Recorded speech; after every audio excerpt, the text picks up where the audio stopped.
जय हो। श्री सुखदेव स्वामी की जय हो। गंगा महारानी की जय हो। बाल कृष्ण लाल की जय हो। पूज्य गुरुदेव भगवान की जय हो। जय जय श्री राधे श्याम।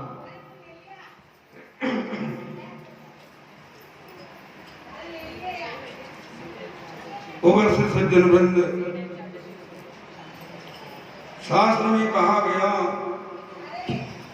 कि भगवान की कथा को श्रवण करने से पूर्व मन को पवित्र करना बहुत जरूरी है कि नहीं? जानते हो कि मन जन्म जन्मांतर के विषय वासनाओं में भटकते रहने के कारण, सांसारिक क्रियाकलापों में निरंतर संलग्न रहने के कारण मलिनता को धारण कर लेता है। अब मलिन मन में यदि कहीं आप परमात्मा को बिठाने का विचार करोगे तो अनायास परमात्मा में आकर के बैठने वाला है नहीं, है कि नहीं? अब ऐसे भी हम लोग छत्तीसगढ़ से चले हैं कब से, अब कई रास्ते में भ्रमण करते भटकते भटकते यहाँ तक कई प्रकार की विषय वासना इधर ग्रसित हो चुका है कि नहीं? पहले ठहरने की ठीक से व्यवस्था नहीं हो रही, भोजन का प्रबंध हुआ कि नहीं हुआ, ये जितने सब भटकने में लगा हुआ है। कथा में बैठ करके परमात्मा को ही सीधा बैठाना चाहोगे तो अनायास आकर के बैठने वाला, तो पहले क्या करना पड़ेगा? मन को पवित्र करना पड़ेगा। ठीक उसी प्रकार जैसे किसी वस्त्र में यदि आपको नील चढ़ाना है, श्वेत वस्त्र में आप लोग नील चढ़ाते हो नहीं? तो नील चढ़ाने के लिए पहले क्या करते हो जी? उस वस्त्र को स्वच्छ करते हो, साफ करते हो। जब वस्त्र साफ होगी और जब उसमें नील लगाओगे तो समानांतर रूप से नील लगेगी, है कि नहीं? ऐसी बात नहीं है कि गंदे वस्त्र में नील नहीं चढ़ सकता, चढ़ सकता है कि नहीं? लेकिन कभी चढ़ा के देखना, गंदे वस्त्र में नील कहीं चढ़ाओगे तो नील लगेगी जरूर, लेकिन वो समानांतर रूप से नहीं लगेगी, जगह जगह धब्बे दिखाई देना प्रारंभ हो जाएगा, है कि नहीं? तो नील चढ़ाना है, पहले क्या करना पड़ेगा? वस्त्र को धोना पड़ेगा। धोने के क्या करोगे? बाजार में अनेक प्रकार की भौतिक वस्तुएं हैं, वॉशिंग पाउडर, डिटर्जेंट, टिकिया, रुपया लेके जाओ, खरीद के लाओ और वस्त्र को धो डालो। लेकिन यहां पर धोना क्या है? मन को। अब मन को धोने के लिए कहीं चले जाओ, भौतिक वस्तु प्राप्त हो जाए, कुछ रुपया खर्चा करें, वॉशिंग पाउडर मिल जाए, कोई डिटर्जेंट टिकिया मिल जाए, जिससे मन को खूब रगड़ के धो दे, पवित्र हो जाए, ये संभव है नहीं, है कि नहीं? और भौतिक पदार्थ जब मिलेगा नहीं और मन को धोना अति आवश्यक है, तो मन को धोगे कैसे? क्योंकि जब तक मन पवित्र नहीं होगा, जैसे जब तक वस्त्र पवित्र नहीं, नील नहीं चढ़ती, उसी प्रकार जब तक मन पवित्र नहीं होता, भगवान नीलमणि आकर के विराजमान होने वाला है नहीं। इसके लिए हमारे संत ऋषि मुनि महात्माओं ने बड़ा सरलतम उपाय बताया है। आपको कहीं बाजार में भटकने की जरूरत नहीं है। क्या करो? भगवान की कथा श्रवण करने से पूर्व भगवान नाम संकीर्तन कर लो, भगवान के थोड़े से नाम को ले लो, और जैसे भगवान के सुंदरतम नाम को उच्चारित करोगे, मन अपने आप पवित्र हो जाएगा। तभी परंपरा चली है कि जहां पर भी भगवान की कथा प्रारंभ होती है, सबसे पहले क्या होता है जी? भगवान नाम संकीर्तन, है कि नहीं? और संकीर्तन के लिए क्या होना चाहिए? वाद्य यंत्र। जितनी बार कथा आप लोग सुनते हो, देखते हो कि नहीं, वो कथा शुरू होने से पहले ढोल मंजीर बजना। लेकिन जिस स्थान पर अभी आप लोग बैठे हो ना, ये कौन सा स्थान है? भगवान जोगीराज सुखदेव स्वामी के स्थान। अभी कथा में आप लोग सुनोगे, जब कथा प्रारंभ हुई थी तो वहां अभी इतनी तामझाम की प्रबंध व्यवस्था है, जो वट वृक्ष के अभी आप लोग दर्शन करके आए हो, उसी के नीचे आकर के राजा परीक्षित जी बैठ गए थे। पूरा राजपाट के परित्याग कर दिए थे, किसी को साथ में लेके आए धर्मपत्नी इरावती थी। जैसे भी यहाँ पर जुगल जुड़े आप लोग बैठे हो नहीं, कथा में बैठना है तो हम लोग क्या बताते हैं, भैया गृहस्थ हो, धर्मपत्नी के लिए बिना कथा पूरा। महाराज परीक्षित भी गृहस्थ थे कि नहीं, लेकिन जब उन्हें लगी श्राप तो वो धर्मपत्नी को भी स्मरण किए नहीं, निकल पड़े, पहुंच गए गंगा जी के किनारे, ये पावनतम स्थल। अब घोषणा करवाए कि जीवन कितना है, 7 दिन हो गए, और 7 दिन के भीतर आत्मा का कल्याण करना है कि नहीं। और उसके लिए वे ना किसी को आमंत्रित किए, सिर्फ घोषणा करवाए थे। स्वतः संत ऋषि महात्मागण आते गए कि नहीं। और अंततो गत्वा कौन पधारे, भगवान योगीराज सुखदेव स्वामी, वीतराग सुखदेव स्वामी, परमहंस महात्मा सुखदेव स्वामी, जो अन्य वस्त्र और पात्र इत्यादि दूर की बात वस्त्र भी धारण किया नहीं करते थे। किसी गृहस्थ के घर में जाते उतने समय के लिए गोदोहन मात्र, जितने समय गाय दूहने में लगता है। किसी गृहस्थ घर में कब जाते हैं, जैसे हमारे छत्तीसगढ़ में परंपरा है, किसी को दूध चाहिए, अब दूध तो घर में होता नहीं, गैया तो रखते नहीं हो, ग्वाला से चाहिए दूध, तब वो ग्वाला को कब पकड़ो, जब वो ग्वाला कसेली लेके निकल तो जाए लेकिन घर ना पहुंचे,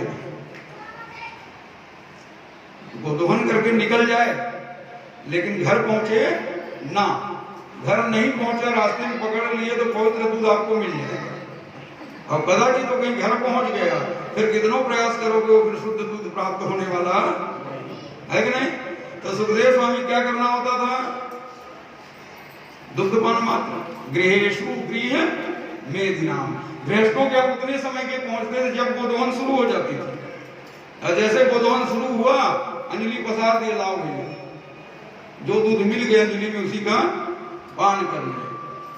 ऐसे वीतराग महात्मा क्या वो वाद्य यंत्र बाजा गाजा ये सब लेके चले होंगे, भगवान का नाम संकीर्तन करना ये सब जरूरी है कि नहीं। इसीलिए हम लोग भी मांग पर, कथाओं पर कीर्तनकार को लेके जाते हैं। लेकिन यहाँ पर विचार क्या किए, ये जो स्थान है योगराज सुखदेव स्वामी जी के स्थान है कि नहीं, और यहाँ पर विशुद्ध भागवत की कथा होनी चाहिए।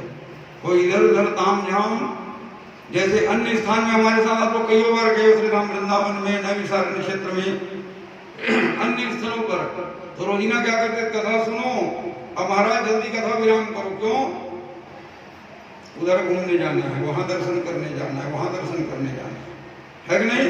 लेकिन इस समय जहां आए हो ना, वहां सिर्फ और सिर्फ कथा सुनना है, और कहीं जाने की विचार, जब समय मिल जाए कथा से एक ही कार्य करना है, प्रातः काल उठो, गंगा जी में डुबकी लगाओ, पतित पावनी गंगा जी सामने, और गंगा जी में डुबकी लगाओ, इस पावनतम वट वृक्ष का दर्शन करो, और भगवान की कथा स्थली पर बैठो। और जितना अधिक से अधिक समय, क्योंकि हम लोग हमेशा कहते हैं कि भागवत कथा पूरा कर नहीं पाते हैं, सार सार बताते हैं, सार सार बताते हैं।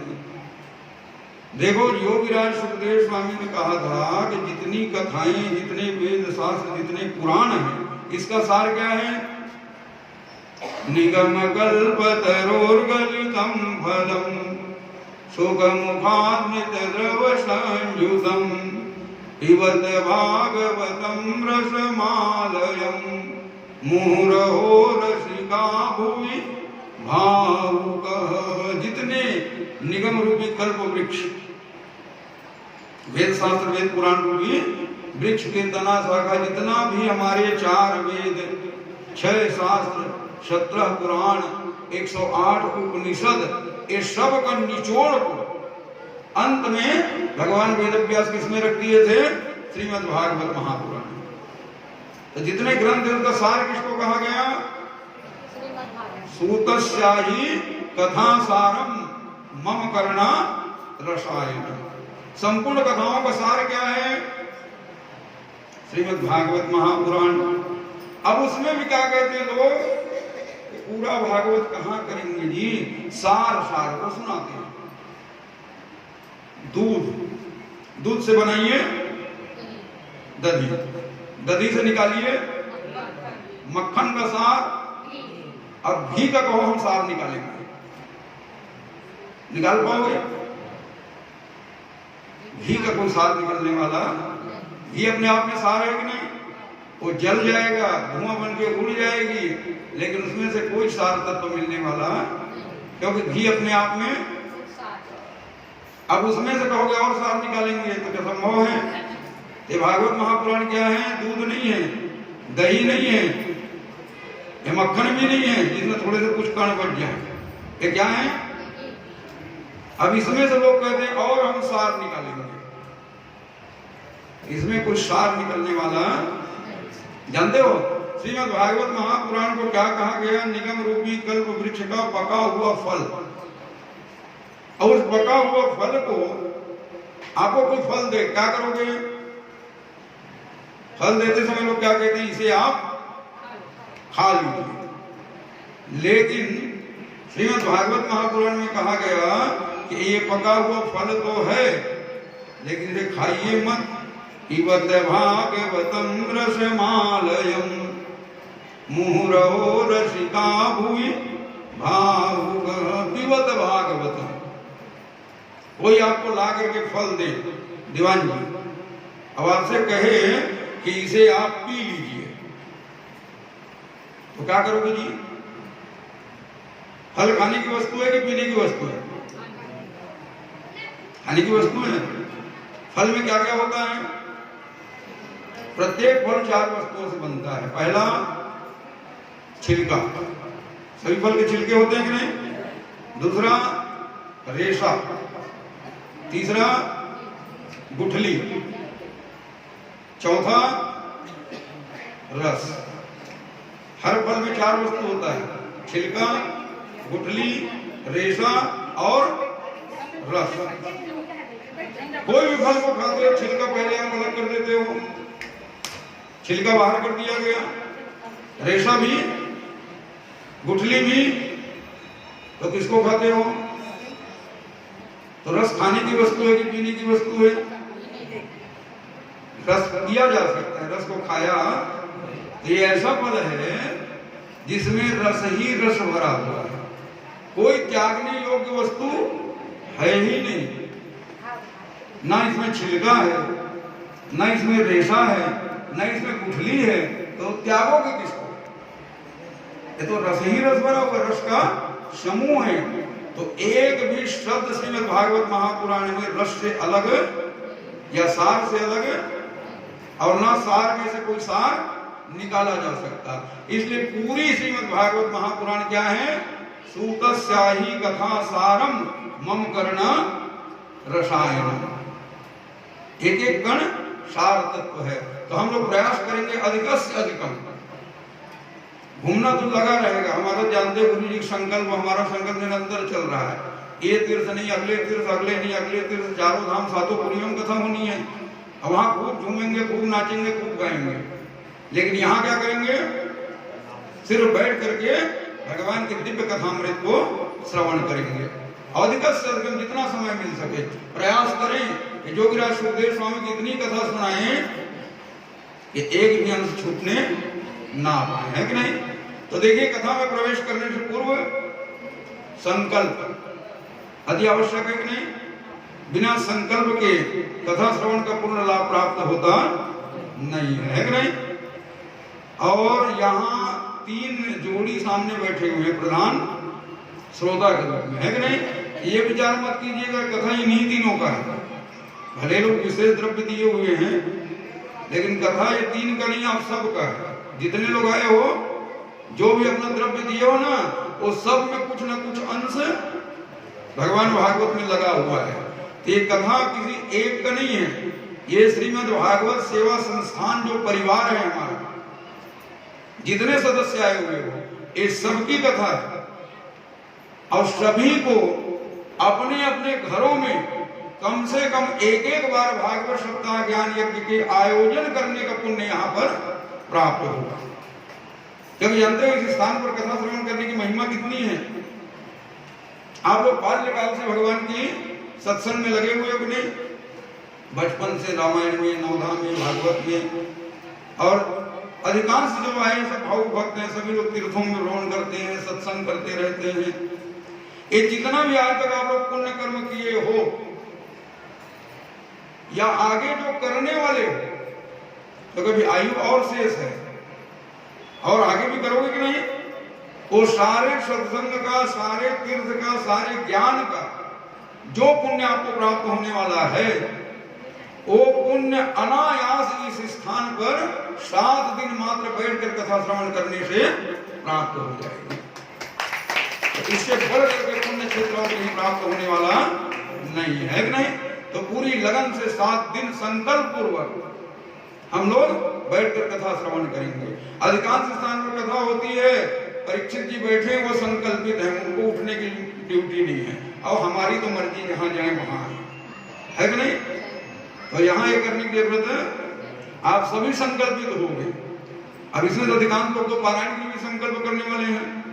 तो सबसे पहले अक्षत पुष्प को वितरण करवाओ। अपने अपने हाथ में आप लोग अक्षत पुष्प ले, और संभव हो तो थोड़ा जल का छिड़काव करें और कुछ द्रव्य भी हाथ में रख लें, क्योंकि बिना द्रव्य का संकल्प पूरा नहीं माना जाता। और सभी लोग संकल्प करेंगे और संकल्प के बाद में भगवान नाम संकीर्तन करके मन को करेंगे पवित्र, और फिर भगवान की कथा में प्रवेश करेंगे। बोले वृंदावन बिहारी लाल की जय। वो अपने नाम से वहां संकल्प करेंगे, मैं आप लोग को दे दूंगा तो संकल्प आपको करना है।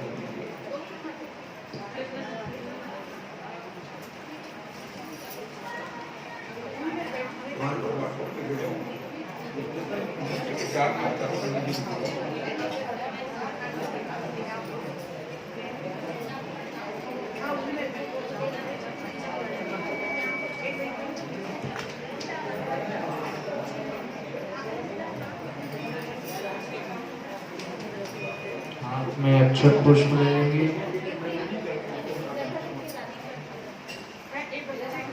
हाथ में अक्षत पुष्प द्रव्य लेकर के जिस प्रकार महाराज श्री कहते जाएंगे आप लोग को भी करना है। तो ध्यान पूर्वक आप लोग जो है श्रवण करते रहेंगे।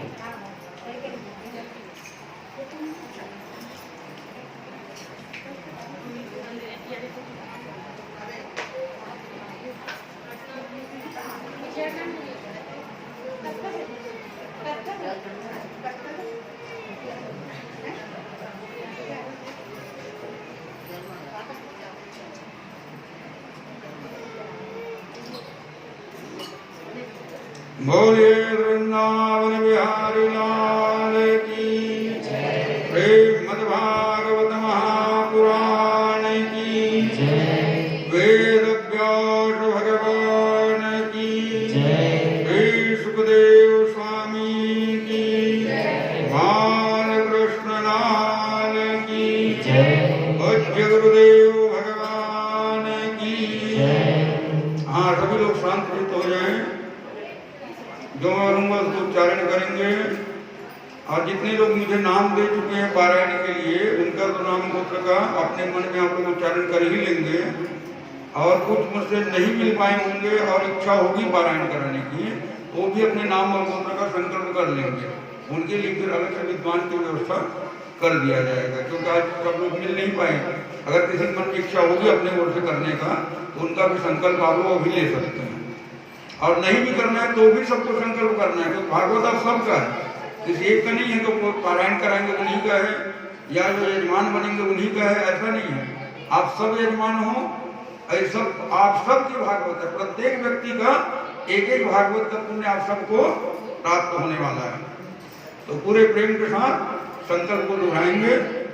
बोले वृंदावन बिहारी लाल की जय। बोलिएगा, अद्य हम सकल शास्त्र श्रुति स्मृति पुराणोक्त फल प्राप्ति काम।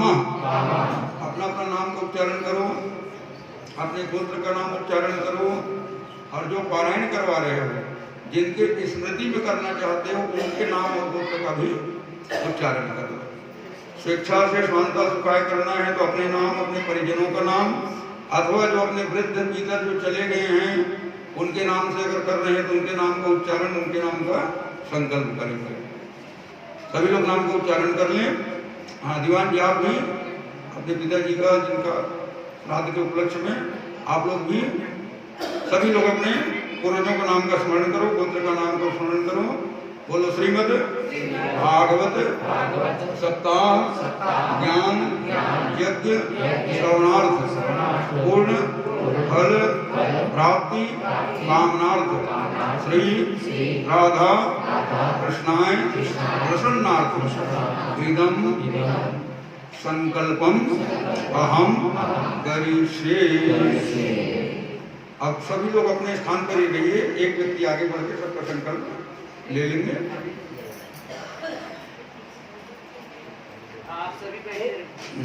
संकल्प में कुछ सिक्के कुछ द्रव्य भी छोड़ देना, क्योंकि बिना द्रव्य के संकल्प अधूरा माना जाता है।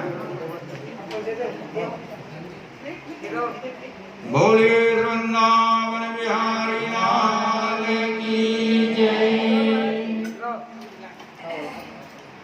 हाँ, जो एकत्र करने करते रहे, बाकी सब भगवत नाम संकीर्तन करके अपने मन को पवित्र करें।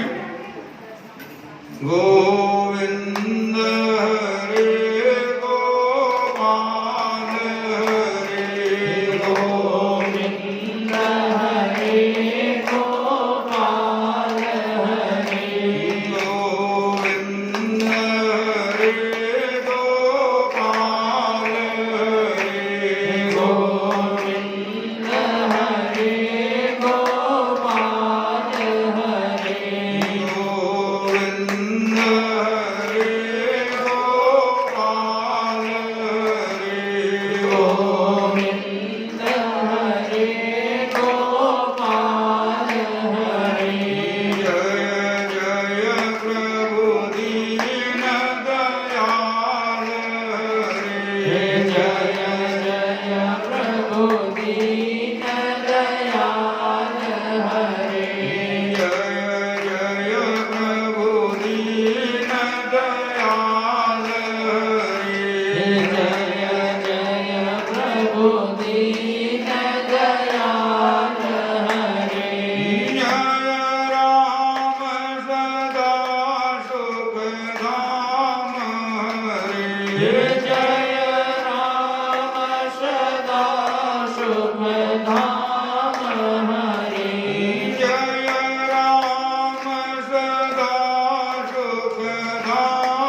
उपस्थित सज्जन वृंद, जब जन्म जन्मांतर का पुण्य उदय होता है तब जाकर के मन में इच्छा जागृत होती है कि हम श्रीमद् भागवत महापुराण के शरण में हैं। जब जानते हो श्रीमद् भागवत महापुराण के शरण में आना अनायास संभव, कछु करनी कछु कर्म गति और कछु पूर्वज के भाग। जानते हो अपना कर्म तो होता ही है, अपना भाग्य, और साथ ही साथ पूर्वजों का कर्म भी इसमें, और तब जाकर के मन में इच्छा जागृत होती है कि हम भागवत महापुराण के सामान्य। और आप लोग का तो भाग्य ऐसा है कि उस स्थान पर जहाँ पर स्वयं जोगीराज सुखदेव स्वामी कथा श्रवण कराए, वहां पर सुनने के मन में अभिलाषा जागृत हो। इससे बढ़ करके श्रेष्ठ विचार होने वाला, क्योंकि जानते हो बहुत समय नहीं बीता, आज से लगभग 5500 वर्ष पहले हस्तिनापुर के महान सम्राट राजा परीक्षित इसी स्थान पर बैठे हुए थे भगवान की कथा श्रवण करने के लिए। और सुनाने के लिए कौन बैठा हुआ? कि परीक्षित कथा वक्तुम सभायां संसितेषु के सुधा कुंभं गृहीत्वा देवास्तत्र सभागमन्। जब राजा परीक्षित कथा श्रवण करने के लिए बैठे, जोगीराज सुखदेव स्वामी श्रवण कराने के लिए बैठ गए, ये हल्ला तीनों लोक में मचना प्रारंभ हो गया। क्योंकि पहली बार हो रही नहीं, जब तीनों लोक में हल्ला मचने लग गया तो सुने कौन? देवता। और जैसे देवता सुने कि श्रीमद् भागवत महापुराण की कथा इस धराधाम पर होने वाली है, वो भयभीत हो गए। क्यों भयभीत हो गए जी? क्योंकि जानते हो आप लोग कितने भी सदकर्म करते हो, पुण्य कर्म करते हो, यज्ञादि कर्म करते हो, इसके बदले में क्या चाहते हो जी? पुण्य का फल, है कि नहीं? वो छोटा सा आरती भी गाते हो ना, तो क्या कहते हो? जो इसे प्रेम से गावे तो मन वांछित फल। यदि उसको हटा दो तो लोग आरती गाना बंद कर देंगे, क्योंकि जब तक फल नहीं पाएंगे तब तक वो गाने वाले भी, है कि नहीं? तो सब क्या चाहते हो कि जो सत्कर्म करे उसका फल मिले। और उसका फल कहाँ मिलेगा जी? जब इस संसार से चले जाएंगे तो हम स्वर्ग में जाएंगे, वहां पुण्य के फल को सबकी कामना होती है कि नहीं? जैसे किसी के पितर चले गए, परिजन चले गए, क्या बोलते हो कि हमारे पूर्वज स्वर्गवासी हो गए, है कि नहीं? तो स्वर्गवासी हो गए तो कौन सा बहुत भारी काम कर लिए जी? जानते हो स्वर्ग में जाना ठीक उसी प्रकार से जैसे आप लोग सुल्तान पे आए। जानते हो बहुत दिनों के परिश्रम करते हो, बहुत दिन से परिश्रम करने के बाद कुछ धन एकत्र होती है, और जब कुछ धन एकत्र हो जाती है तब इच्छा होती है कहीं बाहर जाए, भ्रमण करने जाएं, तीर्थ में जाएं, या कहीं पिकनिक मनाने जाएं। ये कब होगी इच्छा? जब कुछ धन जमा होगी, और नहीं होगी तो फिर मन की इच्छा भी होने वाला है कि नहीं? अब कुछ धन जमा हुआ, अब भाव आया कि चलो भाई सुल्तान चले श्रीमद् भागवत महापुराण की कथा श्रवण करने के लिए पधार गए यहाँ पर। अब कब तक रहोगे जी?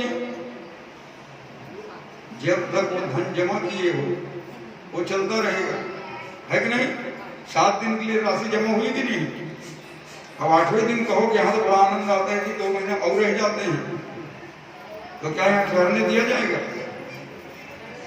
वो आधी रात को बाहर निकाल दिया जाएगा, है कि नहीं? क्यों? आपका समय सीमा। ठीक इसी प्रकार जितने पुण्य रूपी पूंजी एकत्र करते हो, वो पुण्य की पूंजी को लेकर कहाँ पहुंचे? स्वर्ग में। अमृत पान करो, अप्सराओं का नृत्य देखो, आनंद उठाओ। कब तक? जब तक पुण्य रूपी पूंजी है। और जहां पुण्य रूपी पूंजी समाप्त, क्षीणे पुणे मृत्यु लोकम विशंति। पुण्य के क्षीण हो जाने पर फिर वापस इसी धराधाम में, जैसे सुल्तान में जमा राशि समाप्त हो जाने पर फिर क्या याद आएगा? वो छत्तीसगढ़ एक्सप्रेस कितने बजे पहुंचेगी, है कि नहीं? क्यों? अब वहीं जाना है भैया, धन तो वहीं कमाएंगे, यहाँ तो कमाने कोई साधन नहीं, जो जमा था वो यहाँ लुटा दिए, अब तो रहा नहीं, तो क्या करोगे? फिर आधी रात को चक्कर कटेंगे कि नहीं?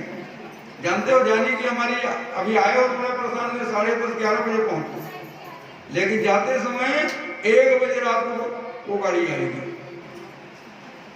इसीलिए कहा जाता है कि सुरताल पहुंचना आसान कार्य, हमारे छत्तीसगढ़ से एक ही गाड़ी निकलती है, वो भी आधी रात को यहाँ पहुंचा, दूसरी कोई गाड़ी यहाँ आती भी नहीं।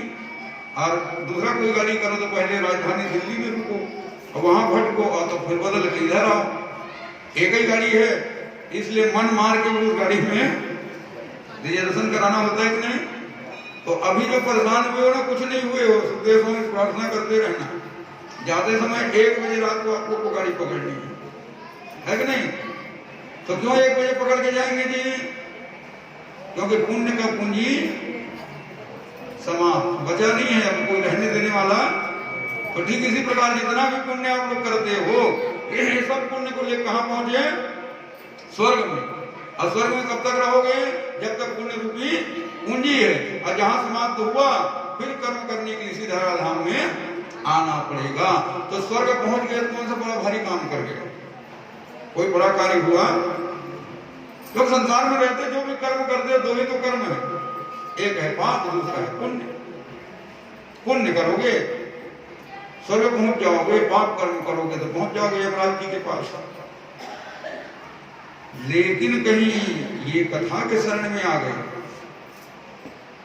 योग क्षेमम वहां में हम, न पाप रहेगा न पुण्य रहेगा। जानते हो श्रीमद् भागवत महापुराण से वो पुण्य ही प्रदान नहीं करता, वो पाप को भी छीण कर देता है, वो पाप भी रहने वाला। और जब दोनों रहवे ही नहीं करेगा तब कहां जाओगे जी? क्योंकि जिसका कोई नहीं होता उसका कौन होता है? कुछ नहीं बचा, ना पाप बचा ना पुण्य बचा, तो कहां पहुंचोगे? सद्य गोलोकदायक, सीधे गोलोक धाम, जहां पर सिर्फ जाने का रास्ता बना हुआ है, वापसी का कोई मार्ग है ही नहीं।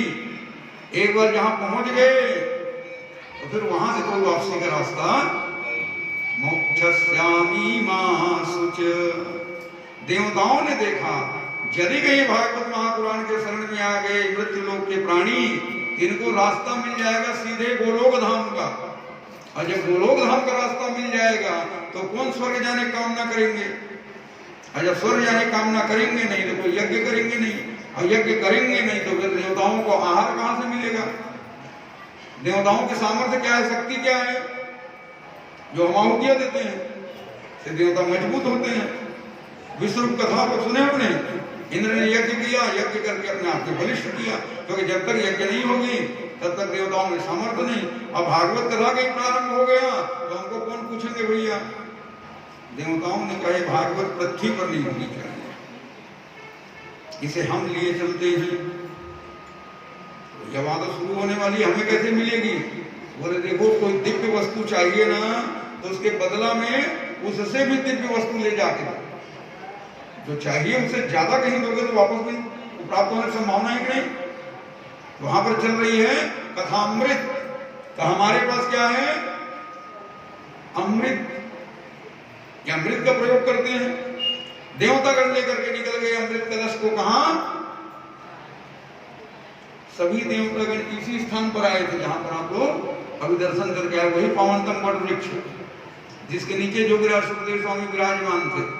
और सब देवता किसको लेके आए हैं? अमृत कलश को लेकर के वहां पर पहुंचे हुए।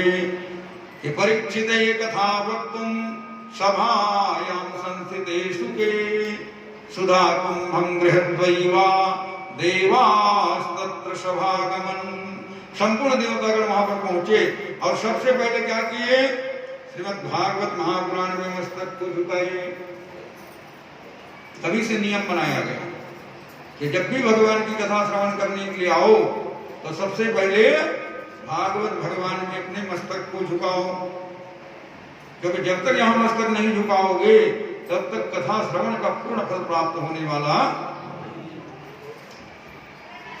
श्रीमद् भागवत महापुराण में मस्तक झुकाने के उपरांत कथावाचक बने हुए थे कौन है?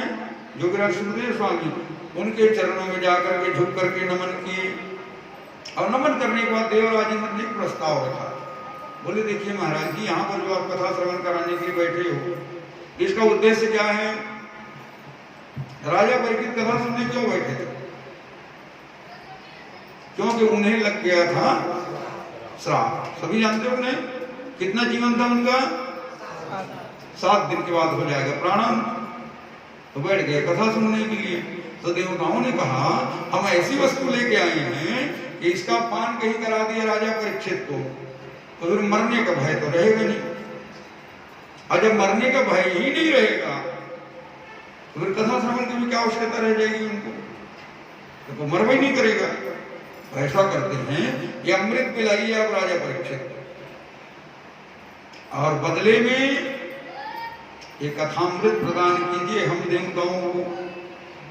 यहां कथा मत कीजिए, चलिए स्वर्ग, और वहां हम लोग साथ में बैठकर सुनेंगे और आप वहां पर भगवान की कथा श्रवण कराएंगे। प्रस्ताव बड़ा सुंदर है नीतिमान जी, अच्छा प्रस्ताव है ना कि भाई जो मरने वाला है उसे अमृत पिला दो, मरेगा नहीं तो कथा सुनने की आवश्यकता है। लेकिन जैसे सुखदेव स्वामी सुने बड़े जोर से हंस पड़े। जानते हो सभा के बीच में अचानक हंसना अच्छा संकेत नहीं माना जाता है कि नहीं?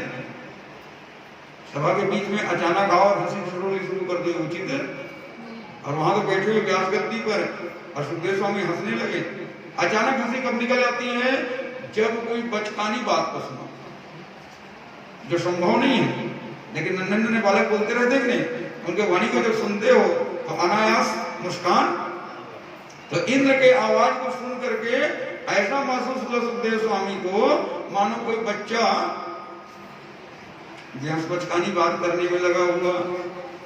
बोले देखो देवराज इंद्र, तुम्हें मालूम होना चाहिए कि क्वा सुधा क्वा कथा लोके क्वा क्वा मणिर्महान ब्रह्मरात्रो विचार्यैव तदा देवाद्वहासः। बोले देखो देवराज इंद्र, तुम जो यहाँ पर अमृत कलश लेकर के आए हो, यदि कहीं अमृत कलश का पान करा दिया जाए राजा परीक्षित को तो राजा परीक्षित हो जाएगा अमर। लेकिन उसके अगल बगल जो बैठे हैं किसी को प्रभाव करेगा नहीं। जानते हो अमृत उसी को प्रभाव करता है जो अमृत का पान कर लेता है, और साथों में बैठे रहोगे तो उसका तुमको कोई लाभ मिलने वाला। लेकिन कथामृत श्रवण करने बैठो तब आपको तो मिल भी करेगा, है कि नहीं? और आपके साथ जो बैठेंगे नहीं भी बैठेंगे सुन लेंगे, और सुनने पर कहीं उनका मन भी कहीं यहां पहुंच गया उसे भी प्राप्त होगा कि नहीं? श्रीमद् भागवत महापुराण कथा के एक आयोजक होते हैं, एक स्थान पर कथा प्रारंभ होती है, तो क्या वो कथा के आयोजक मात्र का ही कल्याण होता है? इष्ट मित्र परिजन समस्त ग्रामवासी इस सब का कल्याण होता है कि नहीं?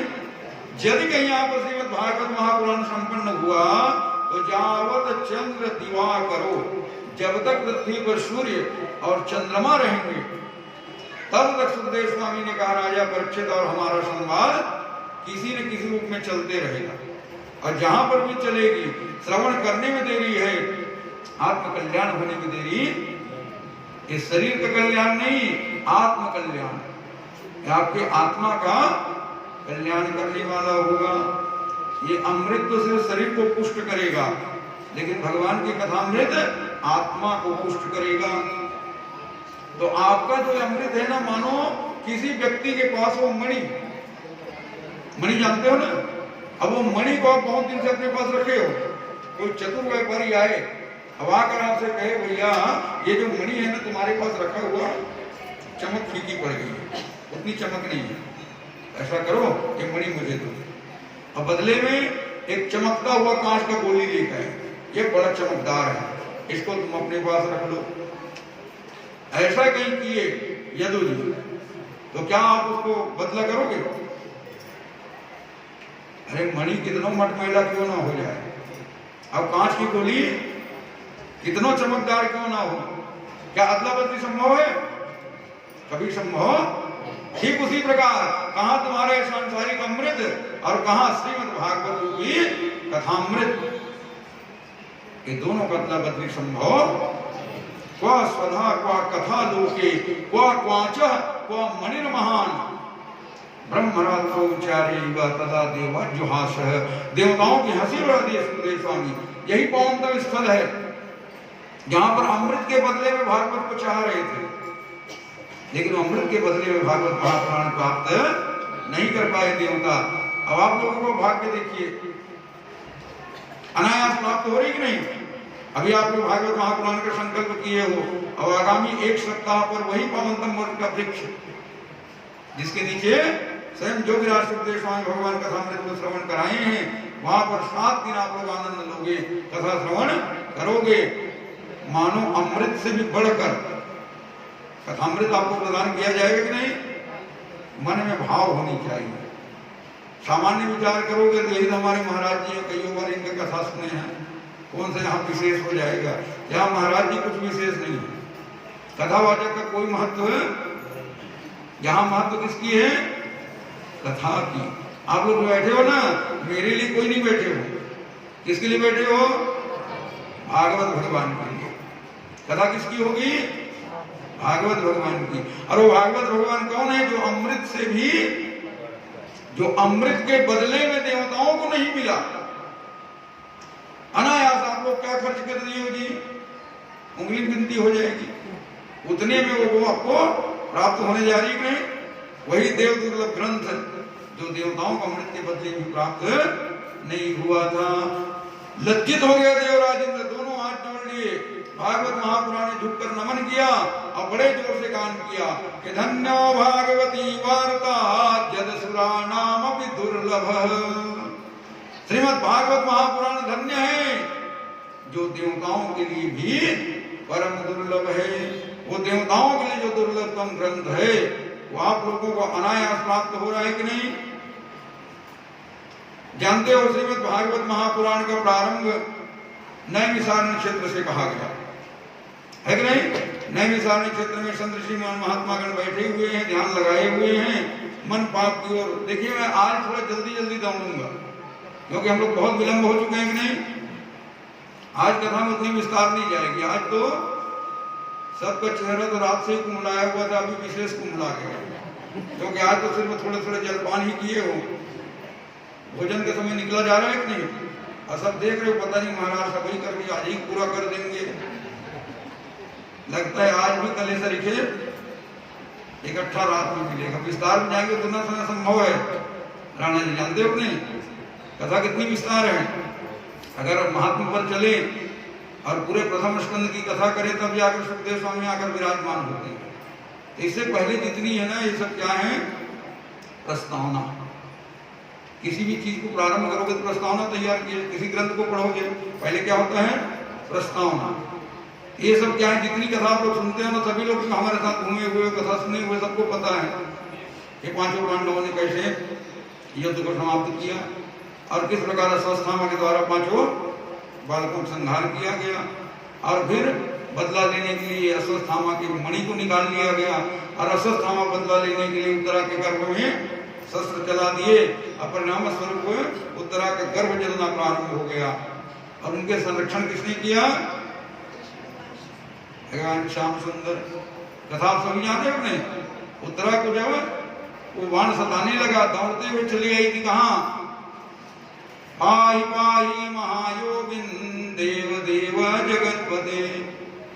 प्रभु क्या आपके होते हुए पांडवों का वंश निर्वंश हो जाएगा?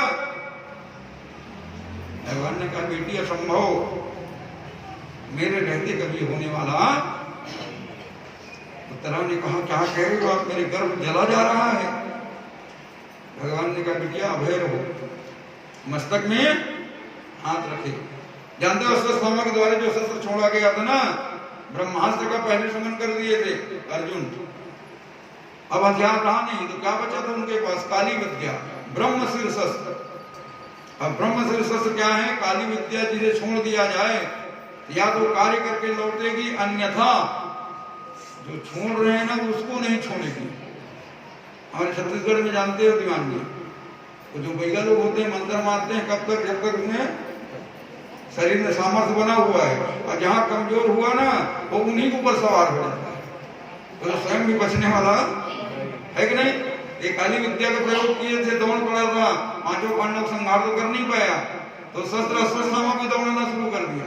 अश्वत्थामा घबरा के बोले प्राण कैसे बचेगा, बोले संतान बीजम कुरु पांडवाना, भैया पांडव भले ना मार सको लेकिन संतान बीज उसे तो समाप्त कर सकते हो। संतान बीज कौन था, यही उत्तराखंड गर्भ। भगवान ने देखा कि ब्रह्मशिर शस्त्र जब तक कार्य नहीं करेगा तब तक ये वापस लौटने वाला नहीं, और वापस कर दिया गया तो अश्वत्थामा को समाप्त कर देंगे। जबकि अश्वत्थामा को भगवान ने 5000 वर्षों के लिए श्राप दे दिया था कि 5000 वर्ष तक मरने वाले। अब दुविधा है कि नहीं, ना ये बालक को समाप्त करवाया जा सकता और ना अश्वत्थामा को मारा जा सकता, और शस्त्र चली है तो बिना कार्य करने वापस लौट नहीं सकती। तो भगवान क्या किया, अंगुष्ठ मात्र शरीर, और अंगुष्ठ मात्र शरीर धारण करके गर्भ में प्रवेश किया, और गर्भ में प्रवेश करके कौमुद की गदा को लेकर के घुमाते हुए उस बालक का संरक्षण करना प्रारंभ कर दिए। कितने दिनों तक गर्भ, कितने दिन होता है, 9 महीना। तो लगातार 9 महीना भगवान गर्भ में किसकी परिक्रमा लगाए हैं, उस गर्भ में बालक कौन था, परीक्षित, है कि नहीं। हम लोग भी परिक्रमा लगाते हैं कि नहीं। अभी आप लोग गए थे मंदिर में, कितनी परिक्रमा लगाए, एक ही थक जाते हैं, कितना भैया कहाँ है कि नहीं। वैसे परिक्रमा का नियम क्या है, 108। अभी यज्ञ में किसी मंदिर में जाओ, कितनी परिक्रमा लगाओ, नहीं है संभव तो आधा कर दो, वो भी संभव नहीं तो उससे आधा कर दो, वो भी नहीं तो और आधा कर दो। दीवान जी अंत में कुछ नहीं, भैया तीनों ही लगा दो, तीनों नहीं कर सकते तो एक ही कर लो, ऐसा करते हो नहीं। वो भी नहीं कि आरती में खड़े अपनी जगह 3 बार चक्कर लगा दो, इतने भिखारी, इतने हम लोग थक जाते हैं। देखो हम लोग भगवान की परिक्रमा करते हैं, यज्ञादि की परिक्रमा करते हैं, कोई विशेष बात नहीं, ये तो सामान्य है, सभी कर्तव्य करते हैं कि नहीं। लेकिन विशेष बात कब होगी, जब भगवान भक्त की परिक्रमा लगाए, भक्त भगवान की परिक्रमा लगाए, ये सामान्य बात है, कोई विशेष नहीं है। लेकिन जिनकी परिक्रमा भगवान लगाए, ऐसा विशिष्ट कौन हुआ, भक्तराज परीक्षित, है कि नहीं। अनगिनत, 1-2 नहीं, हम लोग तो परिक्रमा के पहले गिनती लगाना शुरू कर देते, कितना हो गया, पूरा हुआ कि नहीं हुआ। भगवान तो गदा घुमाने में लगे हुए, 9 महीना तक लगातार परिक्रमा करने में, जिनके संरक्षण के लिए भगवान स्वयं उनकी परिक्रमा लगाने में लगा हुआ, ऐसा भक्तराज परीक्षित। तभी तो जब राजा परीक्षित को लगा श्राप, राजा परीक्षित इसी पावनतम स्थल पर आए, अब आकर के घोषणा क्या करवाए कि हमें भगवान की कथा श्रवण करनी है, 7 दिन में हमारे आत्मा का कल्याण करना है। जो विद्वान हमारे आत्म कल्याण करने में अपने आप को सक्षम मानते हो, वो आकर के यहाँ पर व्यास आसन पर बैठ जाए। आज कहीं घोषणा करवा दीजिए दीवान जी कि हमें भागवत कथा सुननी है, सुनाने वाले विद्वान संपर्क करें। एक घोषणा करवा के देखिए, इतने कथावाचक आ जाएंगे कि इंटरव्यू लेना पड़ेगा, किससे सुने, किससे, है कि नहीं। जब इस जमाने में इतने विद्वान हैं, उस जमाने में क्या कम रहा होगा जी। जैसे घोषणा हुआ, बड़े बड़े संत ऋषि महात्मा गण आना प्रारंभ कर दिए। अत्रि वशिष्ठ चवन सरध्वा नरिष्ठ नेमि भृगुरंगिराश पारासरोगादि सुतोधरामा उदत्त इंद्र प्रमदेत्म बाहु। ये सब बड़े बड़े महात्मा कोई सामान्य नहीं है। अत्रि नाम सुने आपने, अनसुईया के जो स्वामी, जो भगवान को अपना पुत्र बना लिए थे। अत्रि वशिष्ठ, वशिष्ठ कौन, भगवान के कुल पुरोहित है कि नहीं, ये तो एक परिचय भगवान के पुरोहित हैं। दूसरा परिचय क्या है वशिष्ठ जी का? ये हमारे जोगीराज सुखदेव स्वामी के परदादा है। जानते हो जोगीराज सुखदेव स्वामी पिता कौन? सुखदेव स्वामी पिताजी कौन है? हाँ, भगवान वेदव्यास। अब भगवान वेदव्यास के पिता पाराशर। महाभारत सब देखे हो कि नहीं? पाराशर ऋषि के द्वारा मत्स्यगंधा गर्भ से भगवान वेदव्यास का प्रादुर्भाव हुआ है कि नहीं? और पाराशर के पिता कौन? शक्ति, जिसकी हत्या विश्वामित्र ने कर दिया था, वशिष्ठ का पुत्र शक्ति। और शक्ति के पिता कौन है? गुरु वशिष्ठ। तो परवाजा है कि नहीं? हमारे सुखदेव स्वामी के दादा के दादा, वो भी आकर के वहां बैठा, लेकिन वो भी कथा सुनाने के लिए सामने। अत्रि वशिष्ठ चवन सरध्वा नरिष्ठ नेमि भृगुरंगिराश पाराशर। पाराशर भी आए हुए हैं, जो सुखदेव स्वामी के दादाजी हैं। गानि सुदोध रामा उदत्त इंद्र प्रमदेत्म भाव। ये बड़े बड़े सिद्ध महात्मा लोग आए। प्रश्न एक ही होता है, 7 दिन का जीवन कम जाओ शरण, इसके शरण में जाओ कल्याण हो जाए। क्या ये कथा नहीं सुना सकते थे? स्वयं वेदव्यास भागवत के रचयिता है, सामने है कि नहीं? उनके पिता पाराशर जो विष्णु पुराण के रचयिता हैं, अब उनके दादा गुरु वशिष्ठ, ये सब वहां पर बैठे हुए, लेकिन कोई कथा सुनाने के लिए आगे बढ़ा कौन नहीं? क्योंकि जानते हो जैसे श्रोता है ना, वैसे ही वक्ता को भी होना जरूरी है। ये जितने बैठे हुए सब सिद्ध पुरुष हैं, कोई कमजोर नहीं है किसी से। लेकिन क्या कोई ऐसे हैं जिनका चक्कर भगवान लगाया हो? ये सब भगवान के चक्कर लगाते रहे पूरे जीवन भर। लेकिन सामने जो बैठा हुआ कौन है? परम भागवत परीक्षित महाराज, जो भगवान जिनकी परिक्रमा लगाए हैं। अब तब जाकर धराधाम में कहा जाता है, राजा परीक्षित का जब जन्म हुआ ना, निष्प्राण हो गए थे। द्रौपदी धौनी गई थी नहीं? भगवान आए, अमृत में दृष्टि डाले, अब भगवान की दृष्टि पड़ने पर ही जीवन दान प्राप्त हुआ। जो भगवान के जीवन को लेकर के जीवन जी रहा, तो जो मृत्यु को प्राप्त हो चुका, आयु समाप्त, अब फिर उनको जिंदा रखना, तो आयु कहां से लाओगे? जो आयु प्रदान करेगा तभी तो जीवन दान होगी। तो स्वयं भगवान ने अपनी आयु प्रदान किसको किया? राजा परीक्षित। तो राजा परीक्षित कौन है? किनकी आयु लेके जी रहे हैं? मानो साक्षात भगवान ही है। अब उनको कथा सुनाने की सामर्थ्य किसमें होगी? वही सुना सकता है जो भगवान ही हो। भगवान जैसा हो नहीं, भगवान ही हो। क्योंकि जानते हो जोगीराज सुखदेव स्वामी के वृत्तांत भी आप सभी लोग जानते हो। गर्भ में आए, 16 वर्ष बीत गए, बाहर आने का नाम ही नहीं लेते। अंत में भगवान वेदव्यास ध्यानस्थ होकर के गर्भस्थ शिशु संबंध स्थापित किए। बालक ने कहा कि जब मैं संसार में आऊंगा, माया मुझे घेर लेगी। जब तक भीतर हूं तब तक मुझे दिव्य ज्ञान है, मैं बाहर आने वाला। समझ गए जोगीराज सुखदेव स्वामी? भगवान वेदव्यास को सामान्य नहीं है, तो विशिष्ट जीव है। बोले कैसे बाहर आओगे? बोले यही प्रतिज्ञा हो जाए कि हम माया से दूर हो जाएं। भगवान वेदव्यास ने कहा चलो मैं प्रतिज्ञा करता हूं, तुम्हें माया नहीं घेरेगी। बालक ने कहा नहीं नहीं नहीं, यद्यपि आप भगवान हो।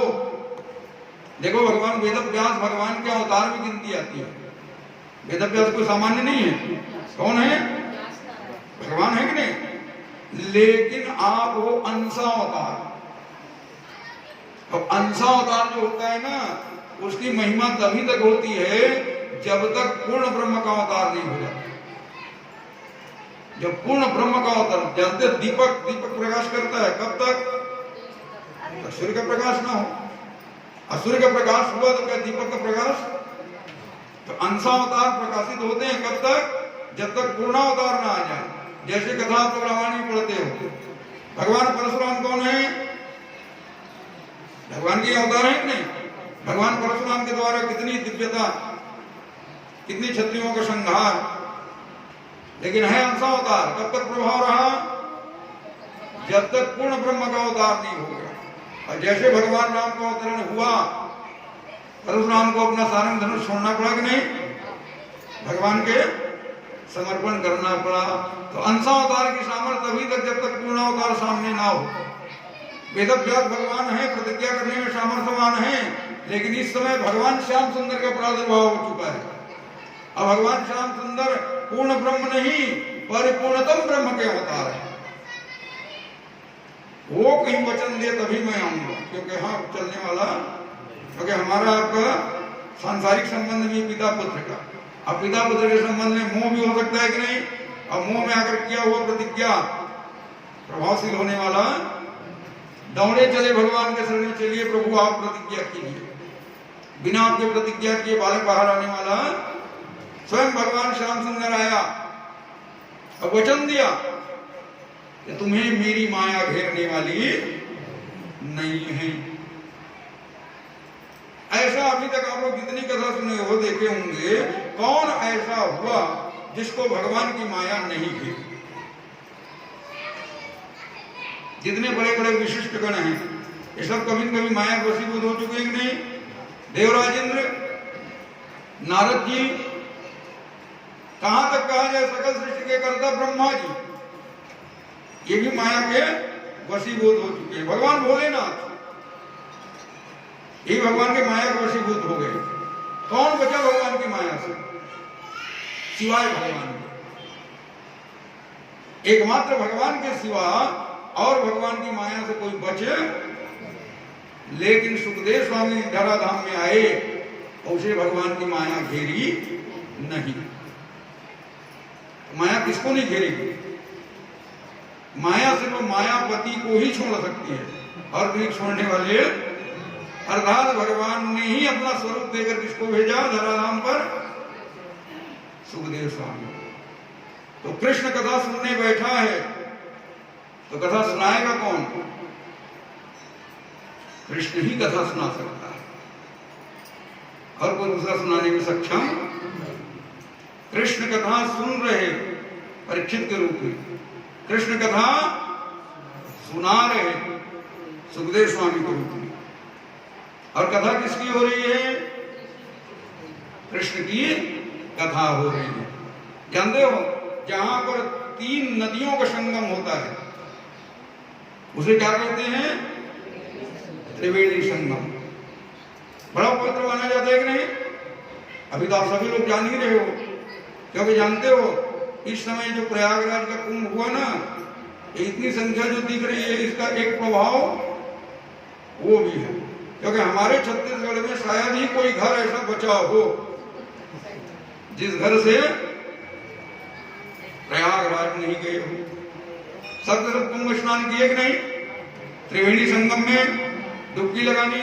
जानते जितने तीर्थ हैं वो तीर्थ हैं, और प्रयागराज क्या है? तीर्थों का राजा है। जितने तीर्थ हैं उसका राजा किसको कहा गया?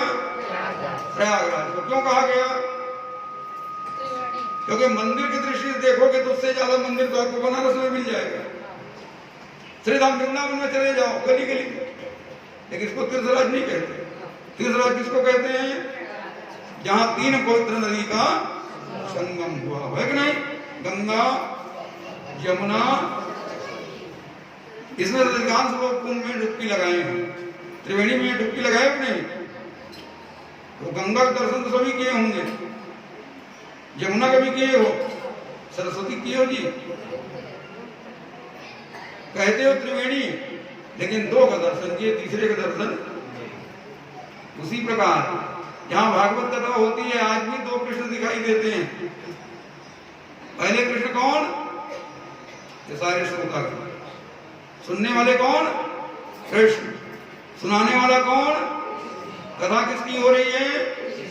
जहां 3 नदी का संगम, वही श्रीमद् भागवत महापुराण। जानते हैं श्रीमद् भागवत महापुराण से बढ़कर त्रिवेणी और कहीं प्राप्त नहीं होने वाली। श्रीमद् भागवत महापुराण कहां लिखा गया? सरस्वती नदी किनारे बद्रिकाश्रम, सम्यक प्रयास आश्रम भगवान वेद व्यास का बना हुआ है। हमारे गुरु जी कथा हुई थी, आप लोग गए थे, कितना सुंदर दिव्य आश्रम भगवान वेद व्यास का सम्यक प्रयास आश्रम। वहीं पर सरस्वती दर्शन आज भी सुलभ है, कल बहने लगी हुई। कथा लिखी गई कहां? सरस्वती किनारे। कथा गाई किसकी जाती है? कृष्ण। और कृष्ण किसके किनारे बसते हैं? जमुना किनारे, है कि नहीं? कथा लिखी गई सरस्वती किनारे, कथा हो रही है जमुना किनारे। अब कथा हुई कहां? गंगा किनारे। कहां बैठकर कथा सुन रहे हो? प्रारंभ कहां हुआ? त्रिवेणी, है कि नहीं? सरस्वती किनारे लिखा गया, गंगा किनारे सुनाया गया, और जमुना किनारे की कथा श्रवण करते हैं। इससे बढ़कर कुंभ और कहीं प्राप्त होने वाला है कि नहीं? यहाँ पर 3 पावन नदियों का संगम, क्योंकि त्रिवेणी संगम के बिना उत्पन्न होने वाला। बोलिए वृंदावन बिहारी लाल श्री हरि नारायण नारायण नारायण, श्री हरि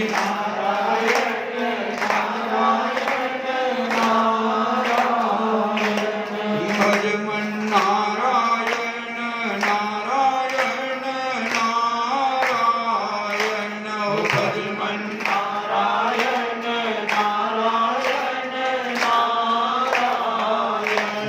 लक्ष्मी नारायण नारायण नारायण, लक्ष्मी नारायण नारायण नारायण, भद्री नारायण नारायण नारायण, भद्री नारायण नारायण नारायण, सत्य नारायण नारायण नारायण, सत्य नारायण नारायण नारायण, भजमन नारायण नारायण नारायण, भजमन नारायण नारायण नारायण। बोलिए भगवत्सल भगवान की जय हो। अत्रि वशिष्ठ जवन स्वरध्वा नरिष्ठ नेमि भृगुरंगिराश, पारासरोगादिसुतोधराम उदत्त इंद्र प्रमदेत्म बाहु। ये बड़े बड़े विद्वान आने में लगे हुए, और जो आते हैं राजा परीक्षित का एक ही प्रश्न है, 7 दिन का जीवन कम जामि शरणम। तो जानते हो जितने विद्वान उतने मत अंतर होते हैं कि नहीं? सब अलग अलग। जानते हो 100 मूर्खों को समझाना बहुत आसान है, लेकिन 2 विद्वान को समझाना बड़ा कठिन है। ये किसी की बस की बात है। और यहाँ जितने आ रहे हैं ना, वो सब एक से बढ़कर के एक है, कोई किसी से कमजोर। अब जो आए चरण में स्पर्श किए तो सब अपना मत बताएंगे। जानते जितने विशिष्ट कोटि के संत होते हैं ना, वो पुरातन मार्ग में नहीं चलते, वो नवीन मार्ग बनाते हैं। अभी भी आप लोग देखते होंगे जितने बड़े श्रेष्ठ कथावाचक होते हैं, जो क्या कहते हैं, ये छोटी मोटी कथा नहीं करते, हमारी कथा जिला स्तरीय होता है, जहां लाखों की भीड़ लगती है। वो पुराने पंथ को नहीं मानेंगे, वो नवीन पंथ शुरू करते हैं। ये जितने संप्रदाय सुनते हैं ना, राधा स्वामी, ये सदगुरुदेव, ये दुनियादार जितने, ये कौन है? एक एक संत हुए, अपना अपना मार्ग निरूपण करते गए, उस मार्ग को चलना प्रारंभ कर दिए। वो पुराण सदा भव सनातन, पुरातन परंपरा चल रही है, सदा से चली रही और सदा चलने वाली, उसको छोड़कर नवीन मार्ग, नए मार्ग का निरूपण। तो जितने श्रेष्ठ विद्वान होते हैं प्राचीन परंपरा से विमुख अपना मार्ग का उद्धरण करते हैं। तो जितने संत वहां आ रहे हैं सब कह रहे हैं कि हम कोई गोपाल सहस्रनाम का जप कराओ, विष्णु सहस्रनाम का जप कराओ, किसी ने कहा भैया सांप काटने वाला महामृत्युंजय कराओ, एक ने कहा बगला मुखी बड़ा अच्छा रहेगा, किसी ने कहा सतचंडी का पाठ होना चाहिए। अब एक मत नहीं है।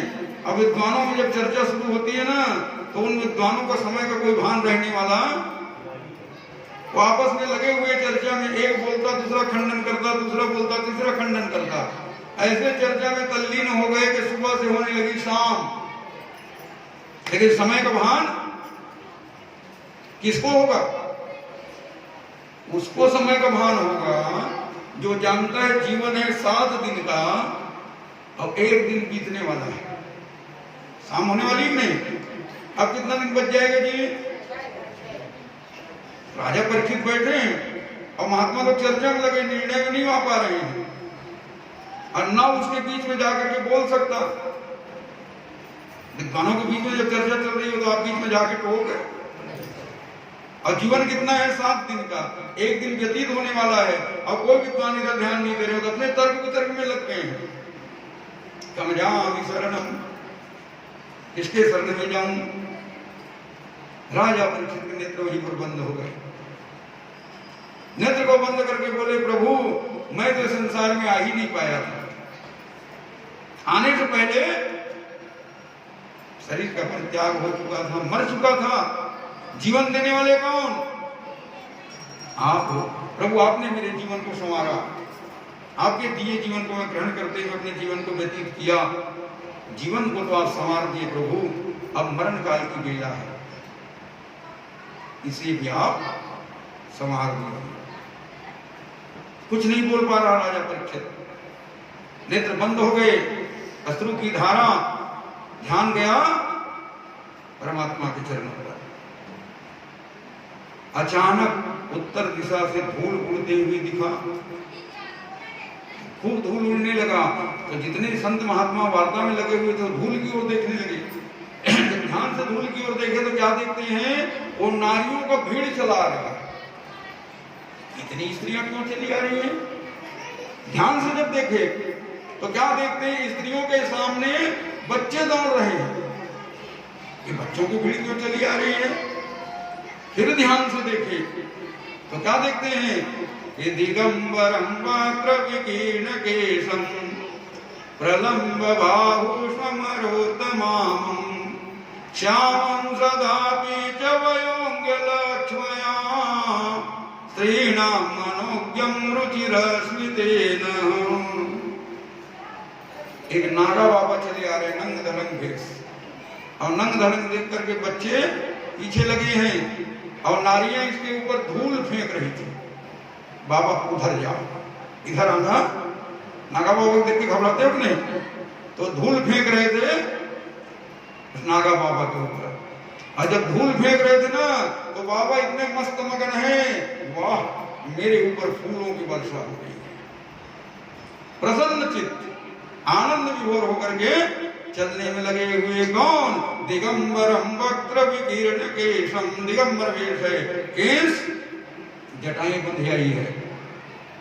विकीर्ण केशं प्रलम्ब बाहु अजान बाहु, जैसे भगवान की भुजाएं घुटन तक, उसी तरह महात्मा की भुजाएं घुटन तक है। प्रलम्ब बाहु समरोत्तमां श्यामं सदा पिच्छ वयोंग लक्ष्मयः। इनके नाभि क्षेत्र में वो नाल अभी भी लटकी हुई नाल थी, सूख गया है लेकिन काटा नहीं गया है। वस्त्र को तो नामो निशान नहीं। मस्त मगन होकर के नारियों के धूल को फूल मानते हुए प्रसन्न चित्त होकर के आगे बढ़ रहे हैं। और जैसे आगे बढ़े महात्माओं की सभा के मध्य वो नारियां रह गई पीछे, बच्चे हो गए पीछे, और जैसे प्रवेश किया भीतर में जितने संत महात्मा सबका तेज फीका पड़ गया। समझ गए कोई विशिष्ट कोटि के महात्मा का आगमन हुआ है। सहसा सबके सब उठ करके खड़े हो गए, और जैसे सब उठ करके खड़े होने लगे, किसी से कुछ पूछा नहीं क्या क्या सभा हो रही है, क्या चल रही है। वो धड़धड़ाते हुए भीतर आया अब आते ही सीधे वेद व्यास के मंच पर आसीन हो गए और जैसे व्यास मंच पर आसीन हुए आकाश मंडल में दुंदुभी बजना प्रारंभ हो गया। देवतागण पुष्प वर्षा करना प्रारंभ कर दिए। देवताओं को पुष्प वर्षा करते देख करके अब तो जितने महात्मा खड़े थे सबके सब स्वस्ति वाचन करना प्रारंभ कर दिए। बोले जोगीराज सुखदेव स्वामी की जय हो जय हो जय हो। चारों तरफ जय जयकार होना प्रारंभ। विशिष्ट महात्माओं के द्वारा जब स्वस्ति वाचन के आवाज गुंजायमान होने लगा तब राजा परीक्षित का नेत्र खुला। अभी तक तो नेत्र बंद के ध्यान में लगे हुए थे, स्वस्ति वाचन चल रही। जब एक स्वर में स्वस्ति वाचन होने लगा राजा परीक्षित का नेत्र खुला और जैसे नेत्र खुला क्या देखे? व्यास गद्दी पर जोगीराज सुखदेव स्वामी आसीन हो चुके हैं। तुरंत उठ करके खड़े हुए राजा परीक्षित, नर देवेन पूजितम, देवता का समान मान करके पूजा किए जोगीराज सुखदेव स्वामी का। दोनों